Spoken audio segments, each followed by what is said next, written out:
resolute defense. A frontline weapon in conventional warfare, it's considered a modern invention. But evidence recovered from the ancient world suggests that man has always strived to create weapons with the tank's basic attributes.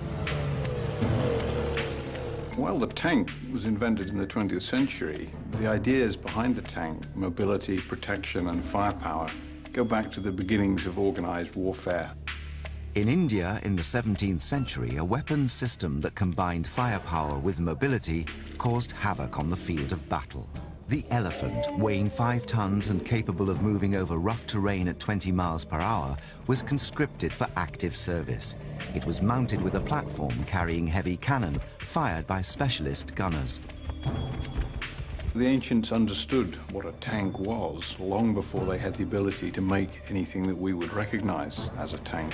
Today, tanks combine tremendous mobility with the destructive capability of 125mm guns, mounted in rotating turrets. But is it possible that the ancients used the same principles and technologies on the lost battlefields of history? Throughout history, we get lots of stories about elephants and their use. But in a document from 1616, we get a really, really exciting, intriguing eyewitness account of elephants being used in an unusual way. In 1616, a British traveller called Edward Terry reported seeing Indian war elephants armed with heavy guns, 6 foot long, and mounted on wooden frames. He states that Akbar, the Mughal king, was using cannon on elephant back. That turns an elephant from a mobile fighting platform and a beast of war, much as a stallion or a battle charger might be, to an animal-powered equivalent to the battle tank. There is some evidence that elephants were used in battle in India as long ago as 1100 BC. Initially, their chief function was to give commanders a better view of what was happening on the field. This is where the Indian kings would have stood in battle. They would have been up on top of the elephant, surveying the battlefield, commanding the position, flying their flags. This is a very powerful way of presenting yourself on the battlefield. Commanders soon realized that elephants could also be used in the front line. Massed in hundreds, they charged down on the enemy. The air was filled with dust and the deafening sound of their trumpeting. The ground trembling beneath their feet, elephants were a truly terrifying sight. The elephants themselves were trained to pick up horses and riders in their trunks and dash them to the ground, to their ruin. They also had their tusks sawn off and fitted with tusk swords, and one such looks like this. This fits on the sawn-off end of the tusk, so that instead of the natural end of the tusk, you have this double-curved blade with a huge, fat, armour-piercing point at the end, which would make a fearsome square wound in anything it hit. Their function on the battlefield was to smash through the enemy general's lines and wreak havoc on his order of battle. They will break the enemy's formation. They will cause chaos in the enemy's front ranks. They will give you an opportunity to cross the ground, to attack the enemy hand-to-hand on your terms. Sometimes elephants carried archers. Such specialist bowmen required years of practice, not to mention a fine sense of balance. But the discovery of gunpowder changed the strategy and tactics of elephant warfare. Between the 16th and 19th centuries, the Indian subcontinent was dominated by one of the greatest states in history, the Mughal Empire, ruled by the Emperor Akbar. Akbar was the third of a highly successful series of Mughal rulers of India. He was around in the 16th century. He was known as a great military innovator. He was driving for technological advantage over his enemies in an effort to hold sway over the vast part of the Indian subcontinent. The British traveller to India, Edward Terry, is specific about the weapon he saw on the elephant's back. This is a conjectural reconstruction of what Terry describes. First, he uses the word gun. Mounting a cannon on its back would transform the way an elephant was used in combat. Each animal would become a mobile artillery unit. The gunner would have a 6-foot height advantage, giving him enhanced range and visibility. experimental archaeologist John Naylor has arrived in the jungles of Southeast Asia to investigate the advantages and disadvantages of this ancient tank. But before mounting a weapon on the beast, there were other problems to be solved. John is investigating each one in turn. That's it. The first problem was weight. At the time, heavy cast bronze cannon were in general use. The elephant cannon demanded iron, which was 20% lighter than bronze. This is much lighter than a bronze or brass piece, coming in at about 400 pounds. The second problem was the difficulty of reloading. Most guns in the 17th century were muzzle loaders. The gunner had to walk round to the front and shove the powder, wadding and missile down the front of the barrel. Obviously, if you're balanced on an elephant, you can't walk round to the front to ram the charge home and load it. Cannon forged of iron and not cast in bronze can be constructed with a rear opening called the breech. The missile and the gunpowder are packed into a separate cylinder, effectively a giant bullet.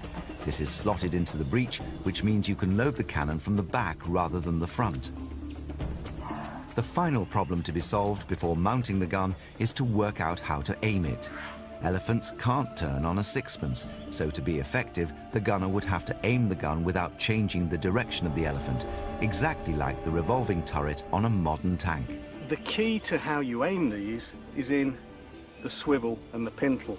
Just by having it being able to turn left to right, to pan, and to tilt on this point of balance means you've got lots of flexibility in aiming. But to find out how to aim the elephant cannon in practice, John must mount up. From his lofty position as an ancient elephant gunner, John now appreciates the tactical advantage of this ancient tank. The first thing that's amazing about this is the field of view. I can see for hundreds of yards all around. So for a commander, this is excellent as a command point to actually see the whole layout of the battlefield. This is an awesome weapons platform. To test the targeting accuracy, John has modified his replica cannon to fire paintball rounds. Real explosives and real iron cannonballs cannot be used in case they endanger the elephant or John himself. Practice targets have been laid in a clearing on the edge of the jungle, exactly the same terrain that the commanders of old preferred. Here we go. Yes, that's dead. It's a real learning curve. It's working out the movement of the elephant, the movement of the gun, and the movement of the target in relation to both. John has discovered the knack of the ancient aiming technique. I ended up more like a naval gunner, learning to wait for the point where the gait of the elephant is in line with the target. As a weapon system, I think we've shown that it would have worked, especially against packed infantry. You add in bows and other weapons in there, grenades and all the rest of it, armour everybody up. This thing would have been devastating. Over the centuries, weapons became more powerful, armour became more sophisticated, and elephants themselves developed through selective breeding and training. Nevertheless, elephants survived for over 1,000 years as the frontline war engine of many imperial armies. But it was not only animals that laid the foundations for today's tank tech. Throughout history, sieges have been a forging ground of military innovation. Ancient Discoveries investigates an armored fighting machine that battered a nation into submission. The capacity of a tank to smash through obstacles on the battlefield and defensive walls is essential to its effectiveness. This capability was also at the heart of the tank equivalents of the ancient world, siege engines. These varied from 300-foot-high armor-plated siege towers to trebuchets that could fire flaming missiles over 1,000 feet. Siege technology is a very advanced, sophisticated thing in the ancient world because of the inherent difficulties of breaking into defended places. In the 2nd century AD, the Roman Emperor Trajan led a campaign against the Dacians, a tribe that lived on the northern frontier of the empire. Trajan was a new emperor wanting to make his mark. The way you did that as a Roman emperor was by winning military glory. Under the previous emperor, Rome had suffered a series of defeats at the hand of the Dacians, and they'd become almost a traditional enemy. The war is chronicled on Trajan's column, which still stands in Rome today. The relief sculptures on the pillar depict versions of a simple yet cruelly effective siege weapon, the battering ram. It's so simple. It's what the police use if they want to bash down your door. They batter it down. And you want to attack a castle, well, you need to bash the walls down or bash the gate down. The largest battering rams weighed perhaps 3 tons. They were normally hung on ropes from the roof of a wheeled wooden frame. Teams of soldiers used muscle power to swing the ram back and forth, gradually building up enough momentum to smash through wall or gate. To protect the soldiers from arrows or stones dropped from ramparts, the solid oak frame was covered in wood and animal hides. The problem was, wood and animal hides are flammable. Defenders could pour burning oil onto the ram's protective covering, burning the shelter and incinerating the men beneath. The attacking engineers came up with an ingenious solution: chemical fire retardant. The material that was used was alum, and this was used to prevent wood burning. Alum is a naturally occurring rock. It's a mineral which contains aluminium, and this is a particular rock here from which alum can be extracted. This is alunite. Chemist Nicholas Norman is using alum to cook up some ancient fire retardant. The way in which they would have extracted alum would be to heat this up for long periods of time in air and to keep it moist as well. And the physical effect of that is to turn the rock into a powder, and that dissolves in water. That could therefore be painted on things like wood.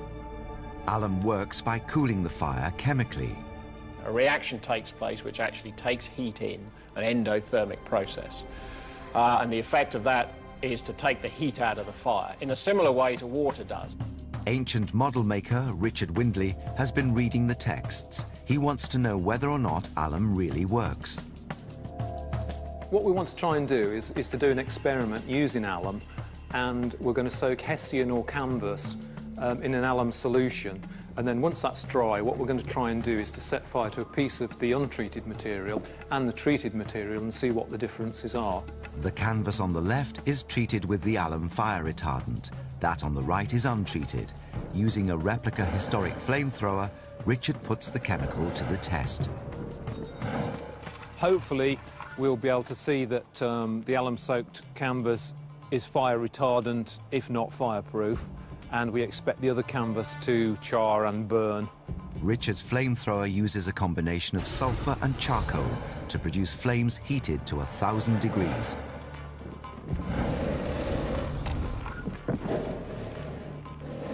It's just starting to burn. It's not burning very fiercely, but we are getting a definite burn there. It took about 1 minute 25 seconds to get that burning. It's not burning that brilliantly even now, but it's definitely been damaged. How will the untreated canvas compare? That one seemed a lot quicker. We got that one burning in about 27 seconds, and it's actually burning away, so it's fairly evident that this is the actual natural canvas. Fireproofing using alum worked better than anyone expected. It's several minutes now since we applied the